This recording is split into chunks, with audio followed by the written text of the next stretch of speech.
I finished up another batch of these knives I want to show you coming right up.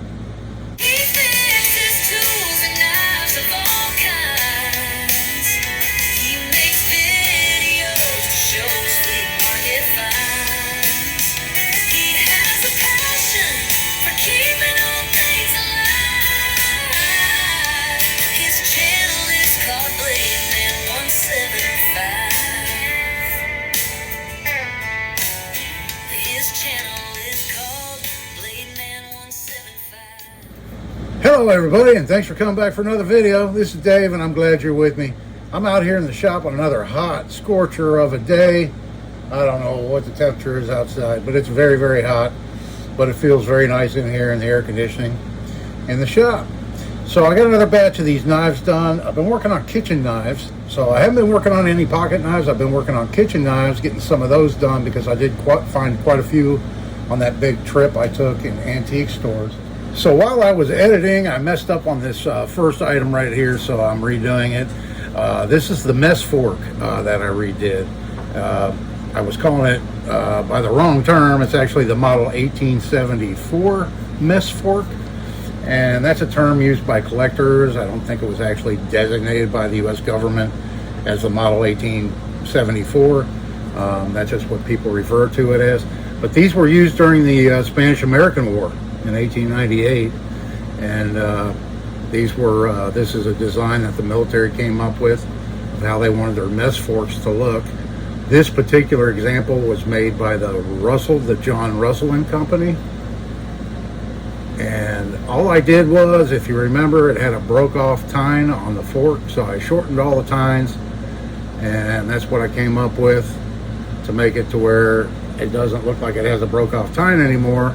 Of course, it's considerably shorter, but it is a usable fork if somebody wanted to use it. I cleaned the rust off of it that it had, a little bit of rust here and there, and I put some black paint in here, and I believe it might have been the whole entire handle that was painted black originally, but I saw there's not too many examples of these still around. I guess they're tucked away in people's collections, but the ones that I did manage to find, it seemed like there was remnants of black paint in this area here, so I just opted to go ahead and put some paint in there. I used a black enamel to where it's usable now, and it doesn't look like a broken fork with a broke off tine. So I was pretty pleased with the way it came out. Given its age and everything, I feel like I saved it. Who wants a 3-tine fork with a broke off tine anyway? So I got it pretty cheap. Given that these are highly collectible, I think a full set, if you have the knife, fork, and spoon, can reach as high as $200 in good shape. But I've seen the forks for, $50, $60, $70 just for the fork. So even though this one's damaged and it's not original, I was pretty pleased with how it came out. I saved the life of it anyway. I'm not sure if the seller actually knew what they had. It was just kind of thrown in a tub with a bunch of other utensils with a price tag on it of $10, so I grabbed it, and that's what we came up with. So I'm pretty pleased with it. And then we have these Christie bread knives. So here's a picture I found online, and here's that bread knife. It's the same one as in that old diagram. It was stamped on the blade, but really the only thing I can make out is Fremont.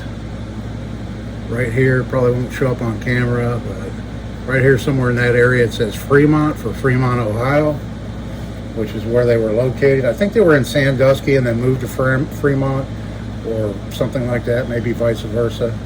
But the wire-handled vintage bread knife, and all I did was I knocked the rust. The handles were really rusty on both of these, and so I knocked the rust off of them, and then I blued them and then oiled them. I put some bluing on them just to protect them, and then the blades I just knocked the rust off and gave them a light coat of wax to protect them. And that was the bigger one, and here's the smaller one.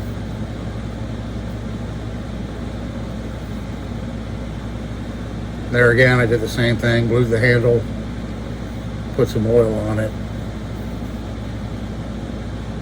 And that's how these old vintage bread knives came out. I love them.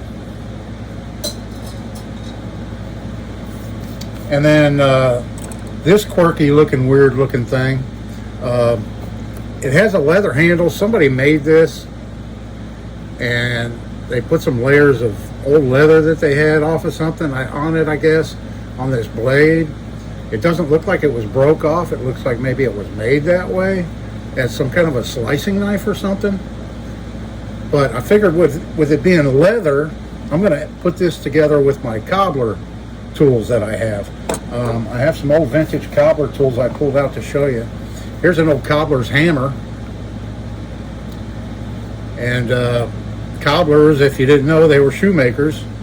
And kind of one of those professions that's gone by the wayside. I'm sure there's still a few out there doing it, but nothing like you used to get your shoes repaired. You didn't just throw them away. When the soles wore out, you went to a cobbler and you got new soles put on your shoes. And this is a cobbler's hammer. And then these are eagle beak lasting pliers. These were also used by cobblers back in the day. Kind of precision pliers just for the cobbler industry. I believe this pair was made in England. It's the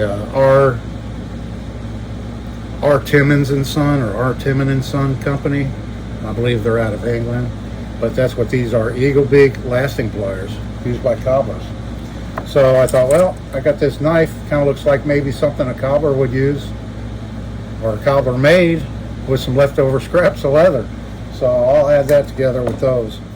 I got these two Armstrong Forge knives cleaned up a little bit. They had a little bit of rust on them. I put some boiled linseed oil on the handles, gave them a good soak to kind of protect them. They've got the stamping here of the blacksmith on the anvil, and really cool. And then I got a butcher knife too, and these were at two different stores. But when they sold these new, they sold them in sets. You can see this handle's a little bit darker than this one, and it could just be from staining from being used or whatever. The wood's probably the same type of wood used in both. This one's just a little darker, but it has the exact same stampings, Armstrong Forge. I believe these might have been made in Japan. I'm not sure. I don't think they're very old. Maybe from the 70s, 80s, something like that. These are just great all-around old carbon steel kitchen knives. So I've got these two. Kind of funny that I found them in two totally different stores, but they could have came out of the same set, you know. And then last up today, I have this old hickory I'm going to be working on. And the rivet was really loose. I've got it here somewhere. Here it is. And I just pulled on it and it popped right out. So I need to address that loose rivet.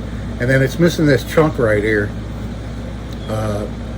So I thought I'd go ahead and show you one method of how you could fix this.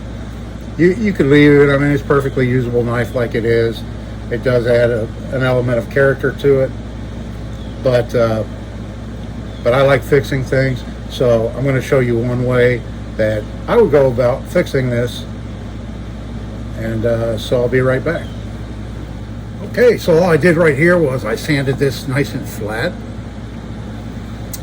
You could use a piece of glass, a tile, if you have a good nice flat surface on your anvil, whatever. And I use like 80 grit to sand that. Leave it a little bit rough because I'm going to glue a piece on there. And main thing is just get it nice and flat first. And then I've got a piece of wood here. This is white oak, and I'm not sure. I believe this might be white oak or hickory.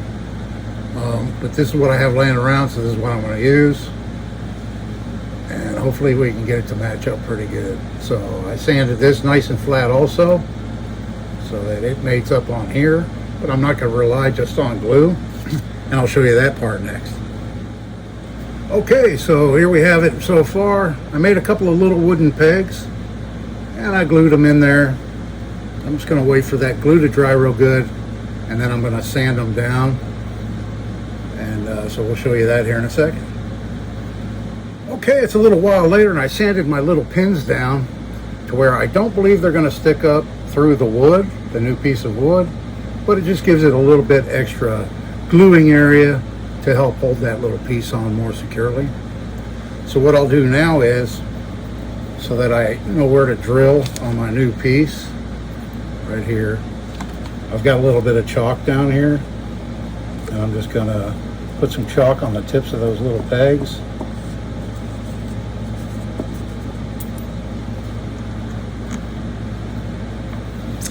Right there, you can see.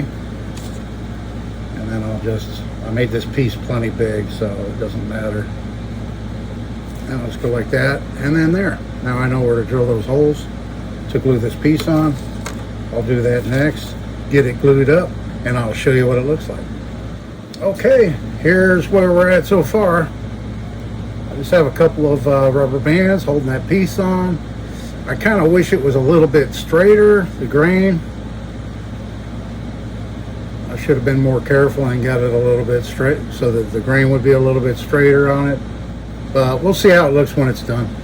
I thought while I'm waiting for this glue to dry, I'll show you this right here real quick. I think this is pretty cool. Flush cut saw. I made this for my dad about 30 years ago, something like that. And I used ebony for the handle. And that's my logo right there. Neat, nice flexible blade. Flush cut saw. Non-set teeth, and it works really well, and it's very comfortable. Just thought I'd show that to you while I'm waiting on this glue to dry. Okay, it's a while later and that glue dried, so I put it on my bandsaw and I cut the bulk of it off, and now I'm going to go sand it and we'll see what it looks like. Okay folks, with a little bit of sanding, our repair is done. That's what it looks like now. I'm going to put a little stain on it, and I'm going to fix that rivet next. Right here, that rivet that came out. What I'm going to do, I'm going to epoxy it in. I'm thinking that maybe it split. The female rivet split open and caused it to be loose like that. So I'll go ahead and epoxy this in and squeeze them back together, and I'll be right back. All right, folks, so it's the next day. And I got this old hickory knife done. Here it is. This is how it came out. And it's definitely noticeable, but I think it looks better than it did with that chunk missing out of it. This was just to show you one option. The reason I opted to do that is because I can't replicate the old hickory stamp that they have here in the handle. I have no way to replicate that. And so I wanted to save that, preserve that on this knife, and just fix that missing piece of wood, which we did. And so I think it looks much better. So that's a look at the latest batch. I have about a half a dozen more pocket knives and about the same amount in kitchen knives still to do. So I'll be working on some more of those today, and I'll get those in a video. Real quick, I just wanted to mention all of you out there that have purchased my book. I really do appreciate that. It means a lot to me. There was a few mistakes in there, as much as I tried, but I'm not AI. That's pretty obvious. I make human errors. And there was a few words in there that were misspelled. I used a lot of voice to text, and even though I went through it, I don't know how many times, there was still a few things that one in particular was and one of you viewers pointed that out to me this morning. In the imperial history section in the book, it was supposed to be Shrade, and it said trade instead in two places, so I got that corrected this morning. And then also there's a section somewhere when I'm talking about handles in the book where I say sandbar stag, S-A-M-B-A-R, and in the book it said sandbar. And so I corrected that too. But hopefully that's the only few mistakes in the entire book. I went through it I don't know how many times, and those slipped right by me and I didn't catch those, so I apologize for that. But it has been corrected now, and all future copies of the book will have those words fixed in them. So today I'm going to see what I can't come up with for this knife right here. So that'll be in a future video, and I'll be working on this one. And like I said, I have plenty more to keep me busy the rest of the week probably. So come on back for those videos. I really do appreciate it. Let me know what you think down in the comments. Love hearing from y'all. What do you think? Should I have just left this knife alone? Or does it look better now? Or would you have done something differently than I did? Love to hear from you. Hope everybody's having a great day. This is Dave. See you in the next one.